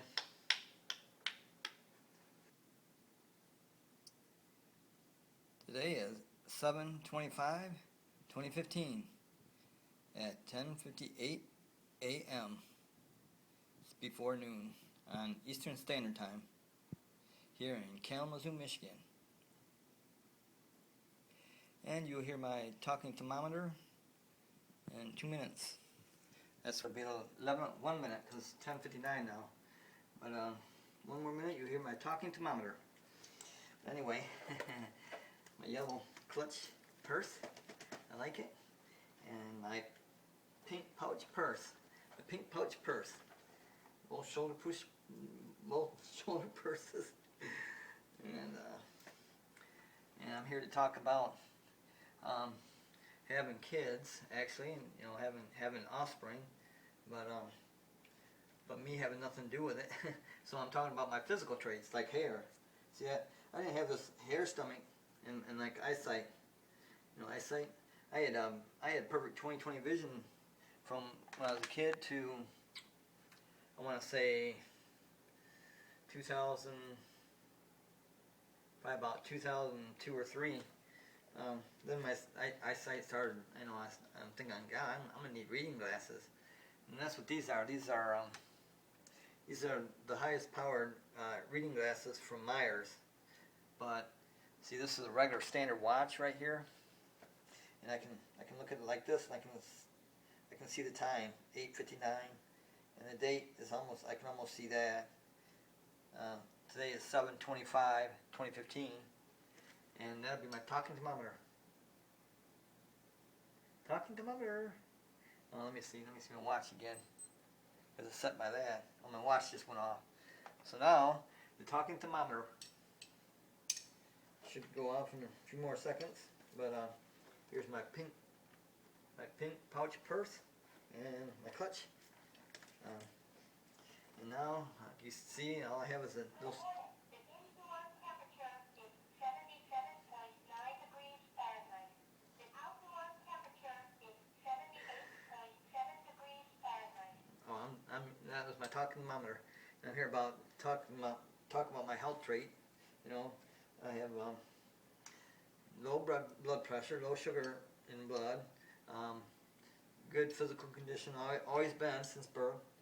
And the only thing wrong is my ear. My ear has 75% loss of hearing because it has a hole in it. And when my mom tried to clean it with a syringe and water, it just infected more. So if I get water in my ears, they get infected. That's what causes them to get infected. That's one of the things. But I'm a girly. I'm a girly girl, man. But you know, a CD right now. I'm only just a CD right now. That means a cross dresser. That means I cross dress from man to female. And I love all the makeup, the pantyhose, and the high heels, and like men. I mean, I'm not looking for a woman in this video, but if one happens to come over and everything hits it off, hey, as long as they know that I like anal sex by a man or a boyfriend, and I can have that even if it got so far we got married or something, as long as I can still have, you know, a boyfriend to have anal sex, then hey, we're cool. And I don't care if, you know, my boyfriend is married. If he's married or if he has another boyfriend, I don't care. You know, as the United States of America, we are all racist, very racist. The United States nation is very racist and very opinionated, like with the military and gay people. You know, they first didn't allow them. Now, you know, now they allow them. They have the don't ask, don't tell. You know, and that's the way it should have been. Who cares who you're banging? Who cares if I'm banging a guy or 10 guys or three women and 5 men? Who cares what I'm doing? Sexually, that's stupid. That don't make a man or a woman a woman. But that's my yellow clutch purse, shoulder bag clutch purse, and this is my pink pouch purse. See? And I got my hair in pigtails with rubber bands and then these little colored balls, pigtails, and got a nice feminine necklace. And I'm here to talk about my traits, though. And I'm not here seeking a woman. I'm not here seeking a wife. I'm not here to get married with some, you know, girl or wife. Or I'm here to have sex with them. So if you're gay, you know, a gay female, or a gay couple of females, or married females, if you're gay females, I'll get one or both of you pregnant, whatever you want, you know. We can have sex, you know, 2 or 3 times a day, every day, or we can have sex once every week, or every month, or every year, or whatever you want to do, you know, as you want to get pregnant. But once you're pregnant, then we're done. I'm walking away. See? But I'm looking for a boyfriend, not a girlfriend. I'm looking for a boyfriend, a man that likes to have anal sex, and then possibly I'll develop into a transgender. Transgender means that I go from male to female, and once I start the process of going from man to female, that automatically makes you sterile. Same thing with going from female to male. But once I start taking hormone blockers, one blocker, 1 tablet a day, and then take estrogen under the underarm patch, like quit smoking, you know, the people. Well, instead of that, it'd be estrogen.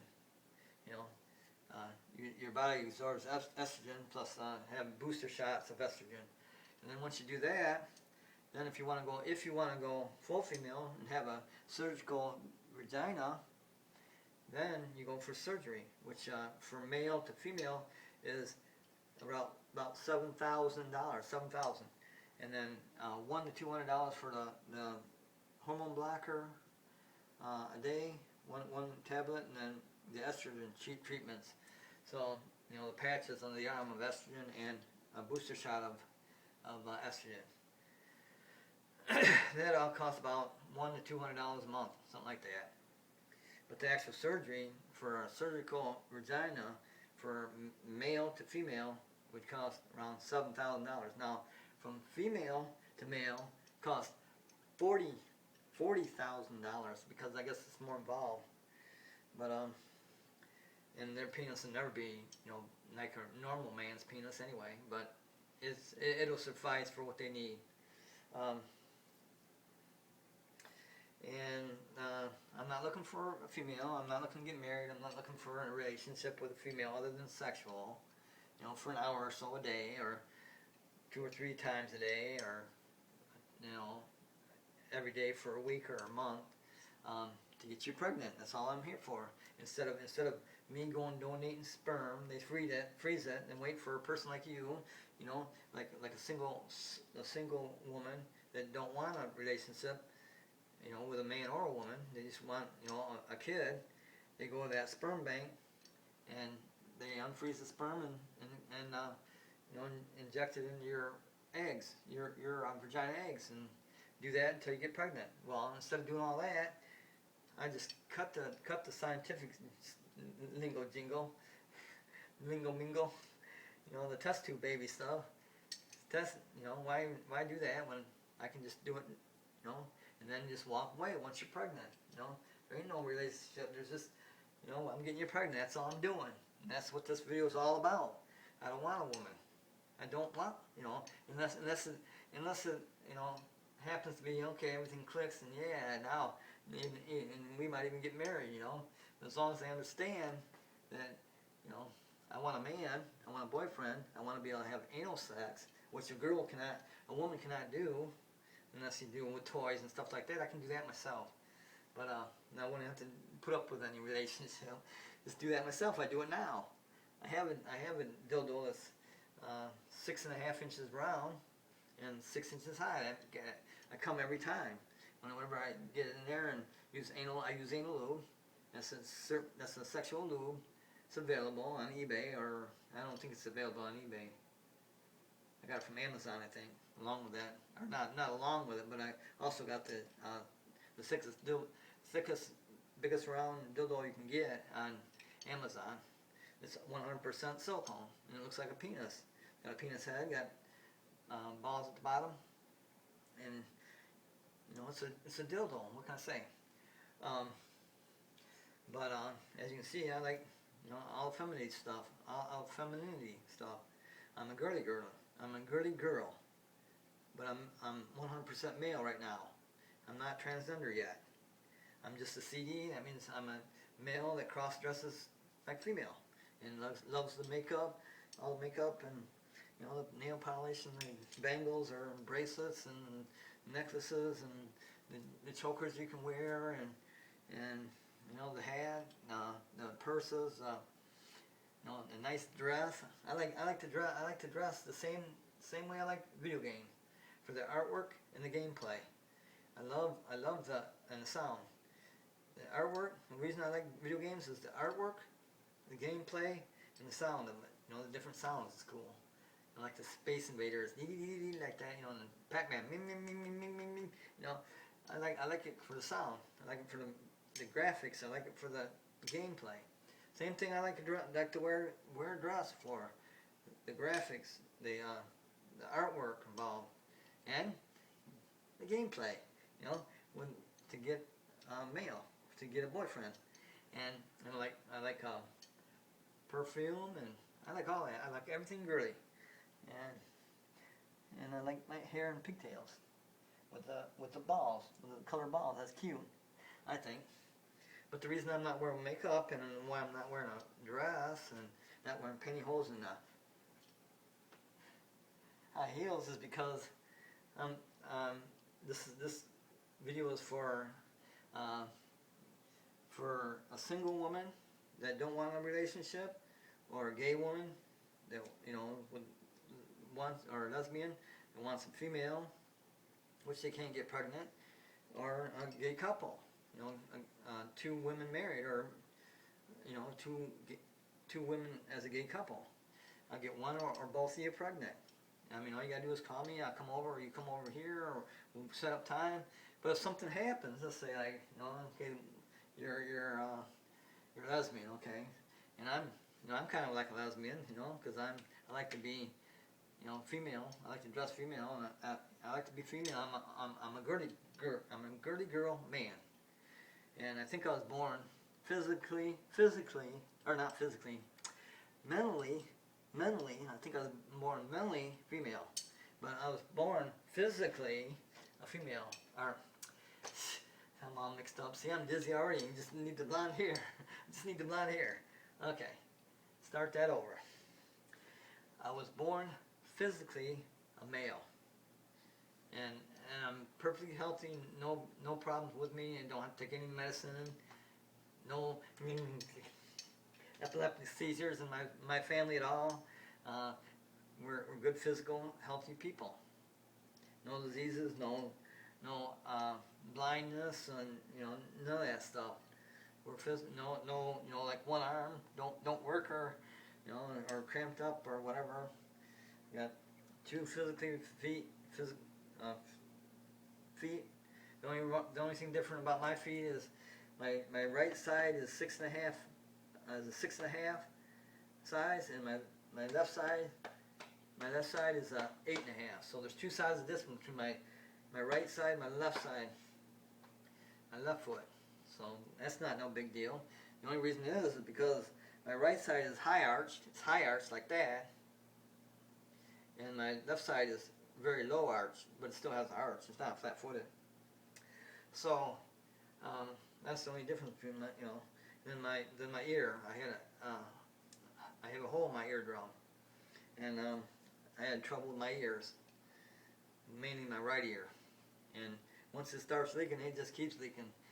What I got to do is get powder, ear powder, and it's put into a puffer. It has a little ball at the end, and then the part of the nozzle that comes out, small nozzle, and you just go like that 2 or 3 times, and do that, a few days in a row, and it clears that right up. Clears the ear right up. Or I can also get like a real mild acid solution that cleans it, and then use the puffer. That'll really clean it up. But that's the only physical traits that aren't that good, but they're not that bad. And like I said, this video is not for a man. I mean, it's not for a woman. It's not for looking for a wife. It's not looking for a girlfriend. It's not looking for anything other than just me coming over and leaving my sperm in your vagina, and do that 2 or 3 times a day, or once a week, or once a day, or whatever you want to do until you're pregnant. Then I walk away. I'm done. And unless something happens, then we have a relationship, and it's understood by you or whoever other female, that I need a boyfriend that can have anal sex. So I'll have 2 people, just like you can too. I don't care. I don't care if you have 5 boyfriends, or girlfriends. I'm not possessive like that. I'm not possessive. Oh, this is my wife. I'm the only one that can have sex with her anally, in the anal or in the vagina. I'm the only one. No, I'm the only one. See how silly that is? It's like little kids playing with toys. Well, this is my toy. You can't play with this toy. You can't play. I learned when I was a kid. You share your stuff. Your wife, share your wife. What can this man or woman do to your wife that's going to change her, other than she might like them better? So it can only be for the better. But anyway, I got to stop this video, start the next video. The time is 11:16 a.m. before noon Eastern Standard Time here in Kalamazoo, Michigan. But like I said, my eyesight was 20/20 up until probably about 2010. Actually, up until about 2005. Until about 2005, my eyesight was about 20/20. And then I started needing reading glasses. And 2014 was the only year I had to have these glasses to pass the eyesight test. And I did pass with that. And those are just glasses from Myers, the highest powered reading glasses, and I drive with those on. and I see double when I see a speed sign, you know, it says 55 miles an hour or 70 miles an hour. I see them like it's double. It's like it's double vision. So those aren't the right glasses. But yeah, I passed the eye exam, and my license says I need them to drive, so I drive with them on. And and you know, a lot of people thinking, okay, an eye exam for the Secretary of State or a driver's license is a distance, but it's not. It's not a distance. It's a because the reading glasses for close vision, and I need those to do anything on a computer. I can't even function on a computer unless I'm wearing those reading glasses. But I had 20/20 vision up until about 2005, and I was born on 6/19/1958. My birthday was on June 19, 1958, and so that makes me 57 now. 57. I can do 80. I can do 3 sets of 80 push-ups. I can do more push-ups than that though. But anyway, my body here is very, very light. I'm not hairy like some people, like my arms and my legs and stuff. They're not very hairy at all. My back is bare.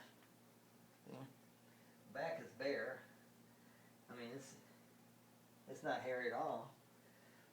I didn't start developing stomach hair right here, from here to here to here to here, and that gets pretty hairy now. I don't know why.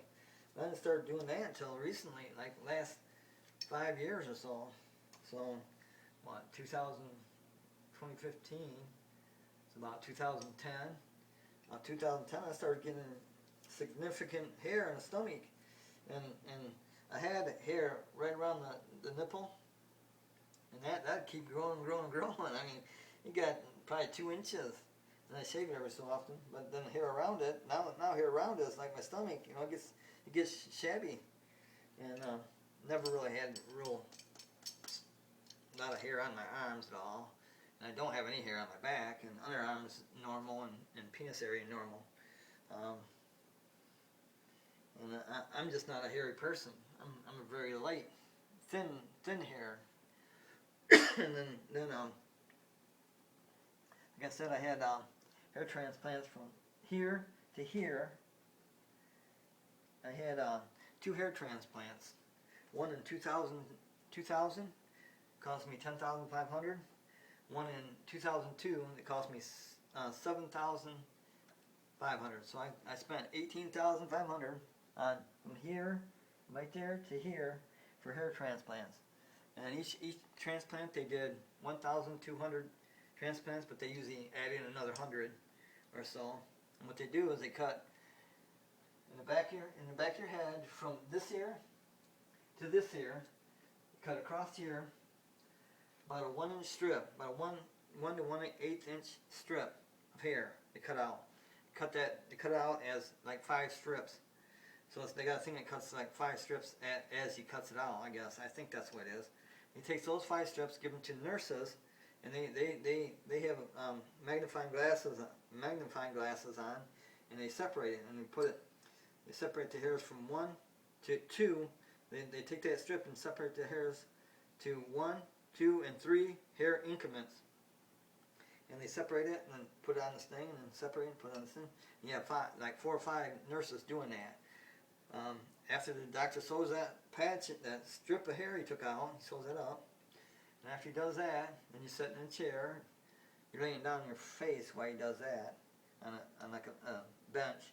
And then you sit up in a chair, and the doctor has three sets of hypodermic needles that he's poking a dowel's pattern. He pokes a dowel's pattern all around like that, and that's so he takes out little pieces of skin, sites, they call them sites. And then when the nurses are done separating all the hairs, they come in, they have it on their wrist, like a wristwatch. They take it with tweezers and plane them. You got 3 or 4 people behind you, nurses behind you, and you're sitting up in a chair still.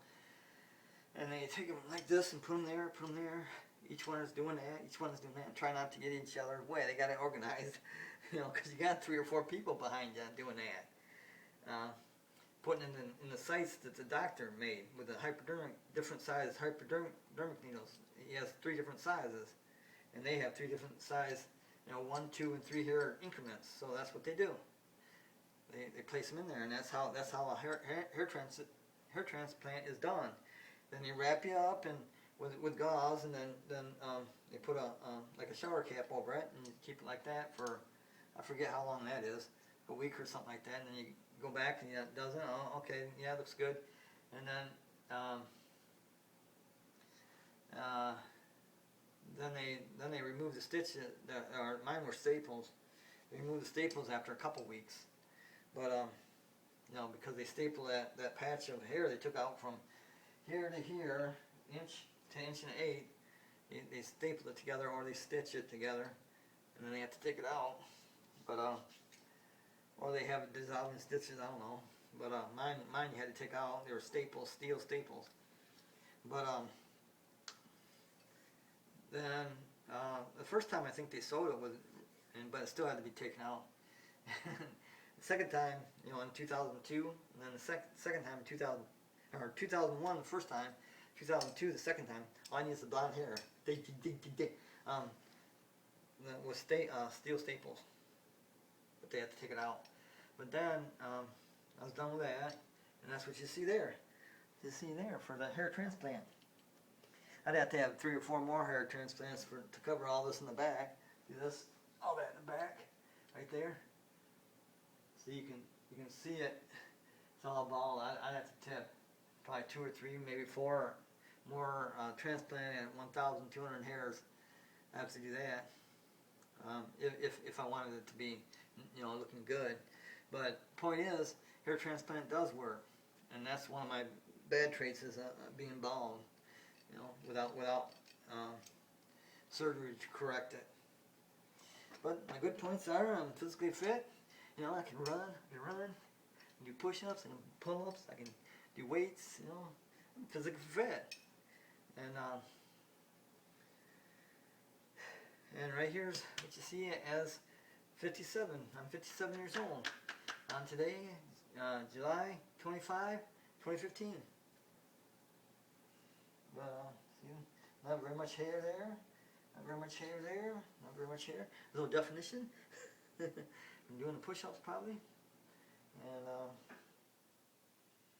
but I'm not here for a girlfriend. I'm not here looking to get married. I'm not looking for a relationship by a girl. All I'm doing is offering my services as a sperm donator to you directly into your vagina or anal, whichever you prefer, whichever you want to do. I'll do it. Don't cost you nothing, don't cost me nothing. We have a little fun together, big deal. We go on our way after half an hour.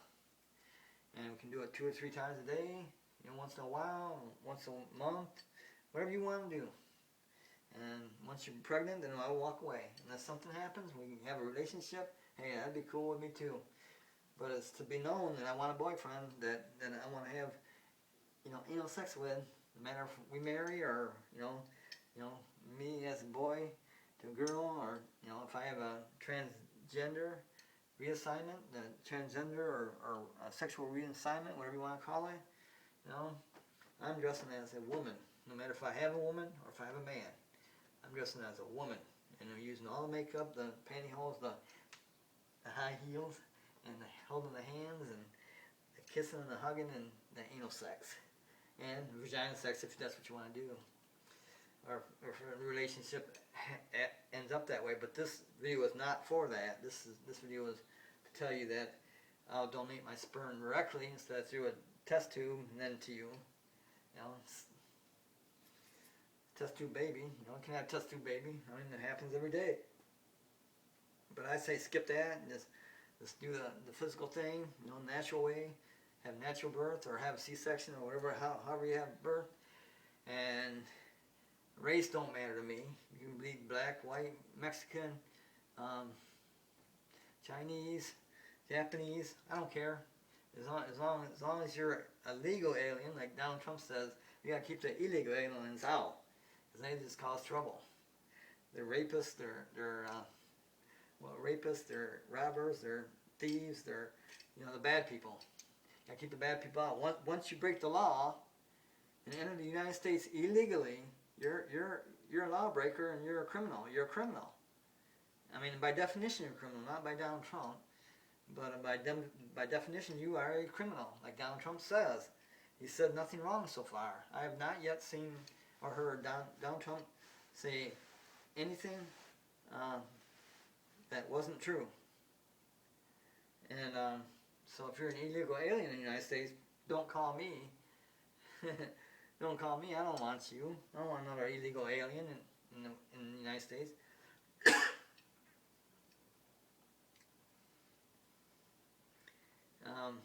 Or illegal person. Why?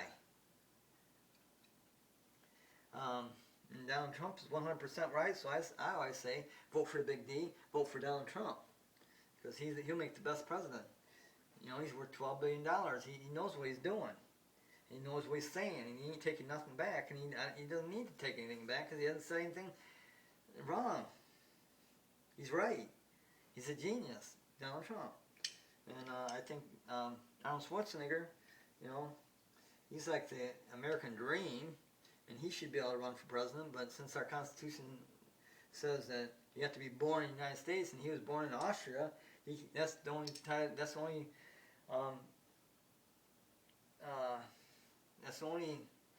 place in government he can't hold is presidency. He can't hold it because he hasn't been born in the United States. He was born in Austria. But he is the American dream, Arnold Schwarzenegger, and he's another, billionaire. I don't know how much he has, but he's like I said, he's the top paid actor in Hollywood. He was the top paid actor, superhero. He, Terminator, and then he was like a top notch governor, the governor. Who the hell wouldn't want Donald Trump, $12 billionaire, $12 billionaire, knows what he's doing. He does deals outside the United States all the time, good deals, and he does inside the United States good deals. He owns seven or eight high-rises in New York City alone, plus casinos. And who in the hell wouldn't want Donald Trump? Who in the hell wouldn't want Arnold Schwarzenegger as vice president? Hell, he'd make the best vice president ever. Or Arnold Schwarzenegger? Hell yeah. He's a nutritionist expert. He's a nutritionist and a workout expert, or a bodybuilding expert. He's a well-known political governor of California for 8 years. Shit, you can go on and on about Arnold Schwarzenegger. He came to the United States. He married Kennedy.